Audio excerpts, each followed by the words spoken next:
There is no spoon. There is only the belief that this cannot change. In front of you is a spoon. It is not special or glowing. It is just being here, ordinary and smug, like every problem that ever sat in your life acting important.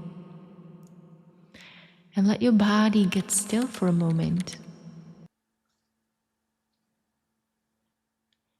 Let the breath move by itself, as if the old rules forgot to supervise it. And this spoon does not bend. Instead, your certainty does. But before we enter the world of spoons and bending, let's just relax a little bit to enter a deeper state in which perhaps new perception is possible, where we can just unwind and open our minds so wide. And for such way of being, you're just noticing that the earth cracks a little bit underneath you, like it has been waiting all day to split open, and a warm black light rises from below. It is not darkness, not light, and your body begins to sink, but nobody is falling, just sinking, and the floor peels away in slow ribbons.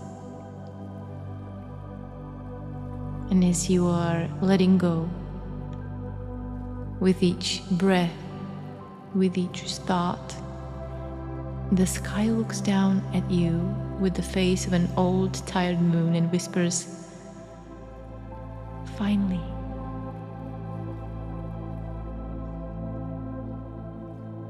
And you are pulled through a tunnel made of soft clogs, wet feathers. They are brushing gently on your skin, and tiny doors that keep opening into the same room. Your breath keeps breathing itself, and your hands are most likely still here, with some tingling sensations.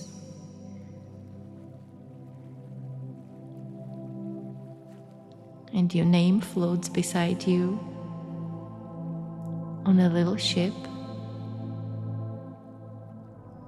which means that there is water all of a sudden all around you, like a nice hot bathtub that is kind of having these waves that are bumping into invisible furniture.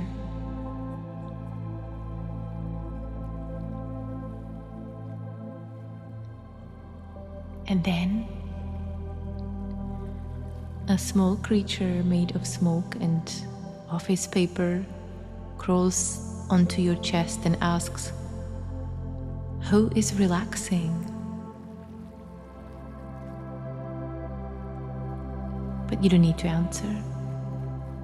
It already knows. The body gets heavier and the journey gets wider. And the one watching the journey cannot be found. Only the colors of the relaxation remain. And the deeper you are unwinding the deeper you're simply enjoying being exactly where you are.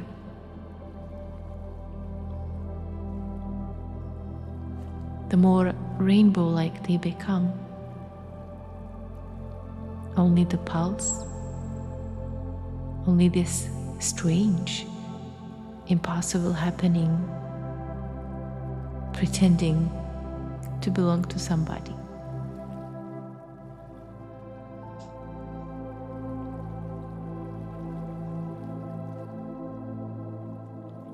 Let the breath move by itself. And this spoon does not bend. Instead, your certainty does. Because you're not bending reality. You're bending your certainty. And the moment this becomes clear, the spoon trembles, because apparently it was never made of metal in the first place. It was made of every time you said, "That's just how it is," and then felt very mature about shrinking.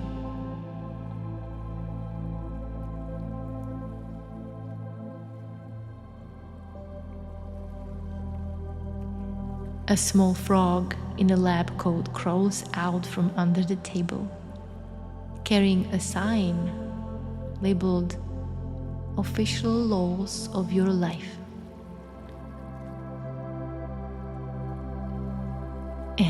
It looks nervous.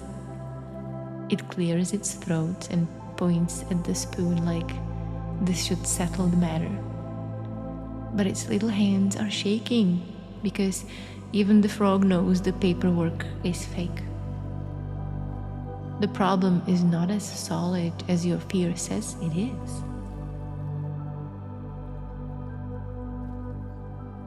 Behind your eyelids are thought wires, blue stars, old memories hanging like laundry, and a vending machine coughing out warm little excuses wrapped in a silver paper.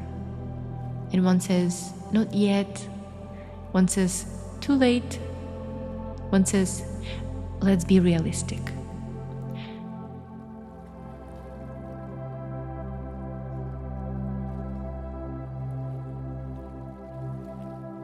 But the letters are melting, and they are made of the same material like the spoon: imagination.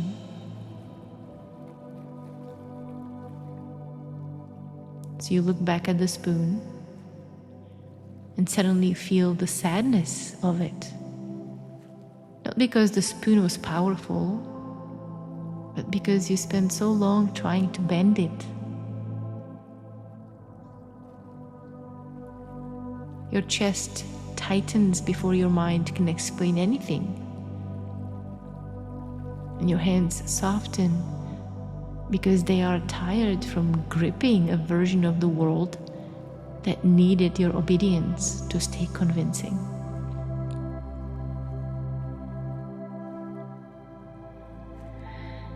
And the funny part is that nothing has to break.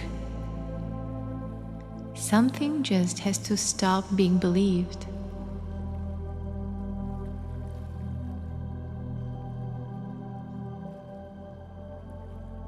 And maybe the spoon finally bends, but badly, awkwardly.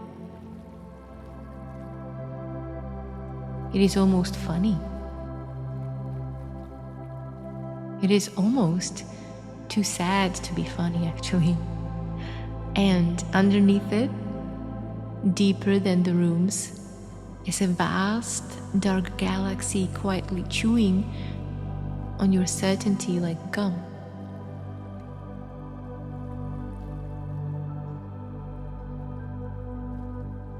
You thought the world was fixed, but it is just being repeated. 。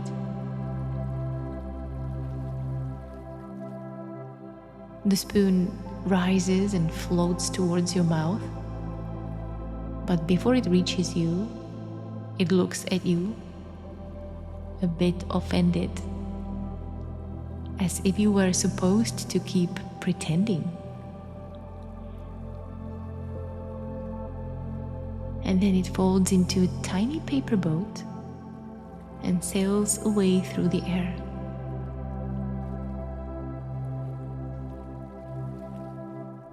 The spoon is not the obstacle. The spoon is your agreement with it. And now something strange happens. Nothing becomes perfect. But the room no longer has the same authority. The thing you are trying to bend may not exist in the way you think it does.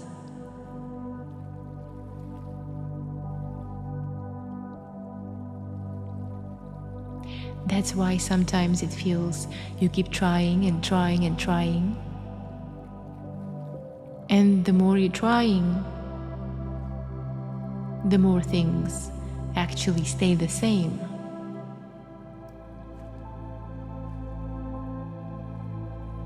The more you're trying to bend the spoon, the more your fingers hurt.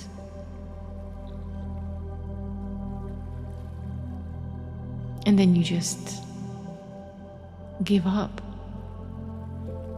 and decide that the spoon is the problem.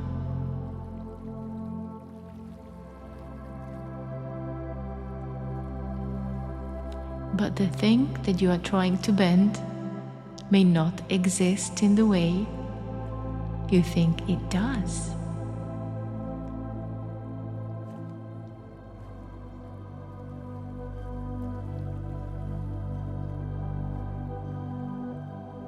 And the shift begins when the thing you feared stops looking like law.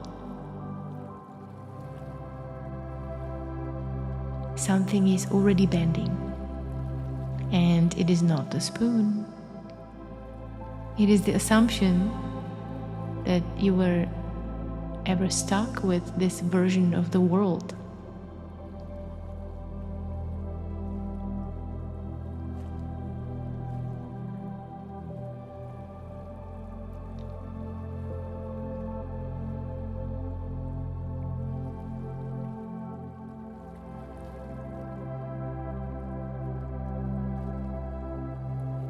You're just noticing that the earth cracks a little bit underneath you, like it has been waiting all day to split open, and a warm black light rises from below. It is not darkness, it is not light, and your body begins to sink. But nobody is falling, just sinking, and the floor peels away in slow ribbons. And as you are letting go, with each breath, with each thought, the sky looks down at you with the face of an old tired moon and whispers, finally.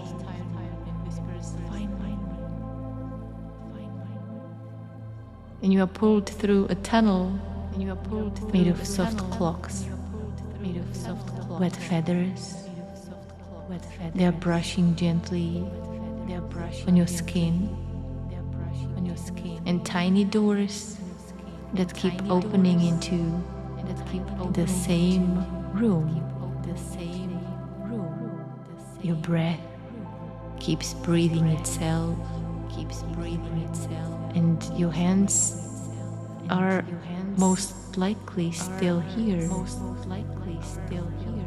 with some tingling sensations.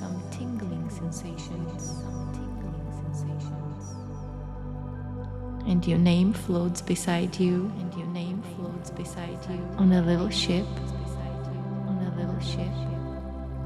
which means that there is water. All of the sudden, all around you, like a nice hot bathtub that is kind of having these waves that are bumping into invisible furniture.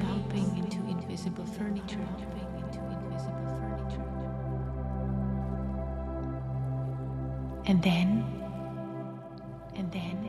a small creature made of smoke and office paper crawls onto your chest and asks, "Who is relaxing? Who is relaxing?" But you don't need to answer. It already knows. The body gets heavier, and the journey gets wider. And the one watching the journey cannot be found. Only the colors of the relaxation remain. And the deeper you are unwinding, the deeper you're simply enjoying being exactly where you are.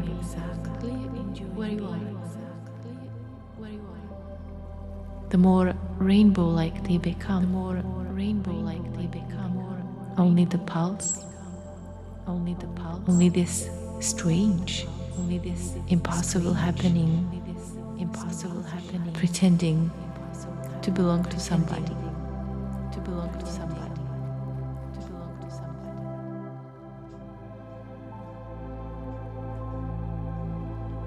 Let the breath move by itself. And the spoon does not bend. Instead, your certainty does. Because you're not bending reality. You're bending your certainty. And the moment this becomes clear, the spoon trembles, because apparently it was never made of metal in the first place. It was made of, every time you said, "That's just how it is," and then felt very mature about shrinking.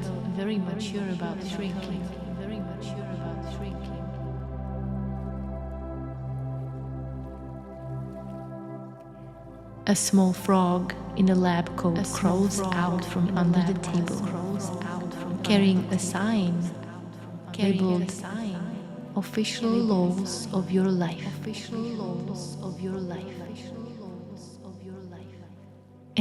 It looks nervous. It clears its throat and points at the spoon like this should settle the matter. But its little hands are shaking because even the frog knows the paperwork is fake. The problem is not as solid as your fear says it is.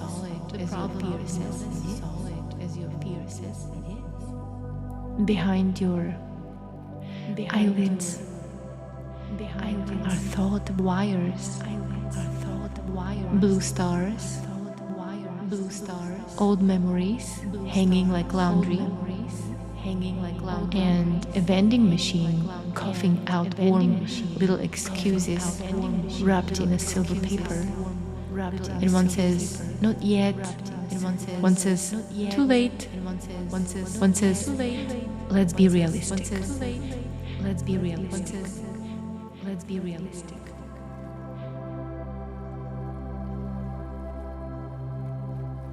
But the letters are melting, and they are made of the same material like the spoon. Imagination.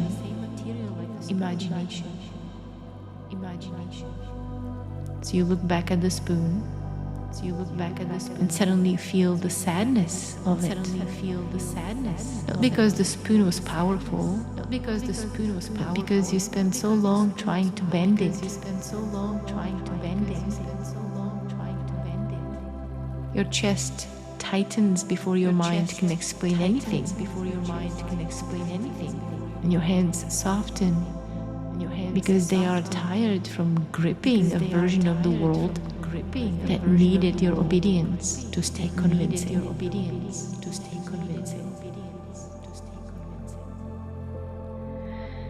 And the funny part is that nothing has to break.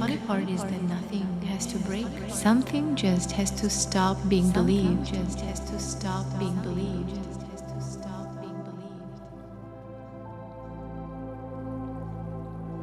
And maybe the spoon finally bends. But badly. Awkwardly. It is almost funny. It is almost too sad to be funny, actually. And underneath it, deeper than the rooms, is a vast, dark galaxy quietly chewing on your certainty like gum.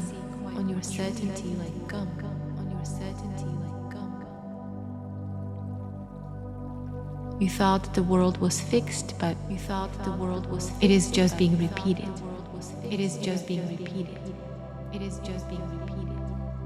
The spoon rises and floats towards your mouth, but before it reaches you, it looks at you a bit offended, as if you were supposed to keep pretending. And then it folds into a tiny paper boat and sails away through the air.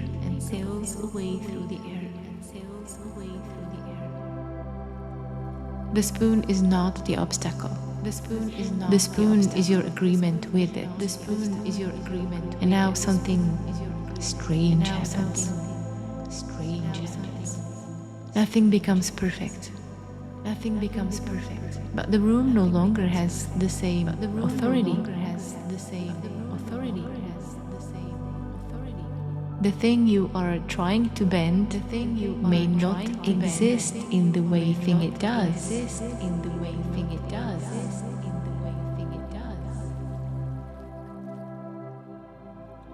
That's why sometimes it feels you keep trying and trying and trying.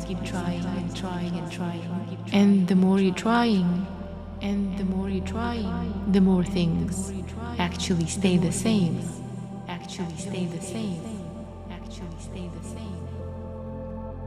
The more you're trying to bend the spoon, the more your fingers hurt.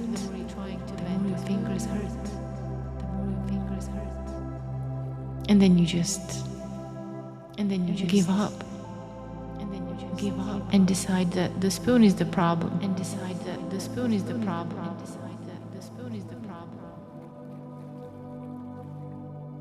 But the thing that you are trying to bend may not exist in the way you think it does.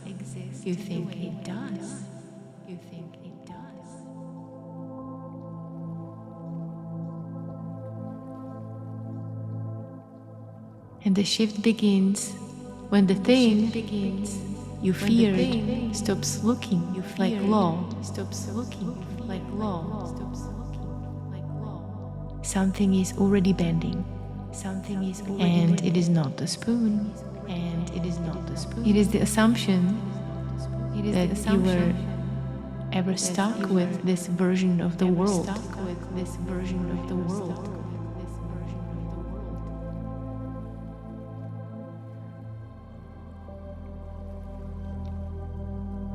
If the spoon still looks like law, my book Wanting Illusion is in the description.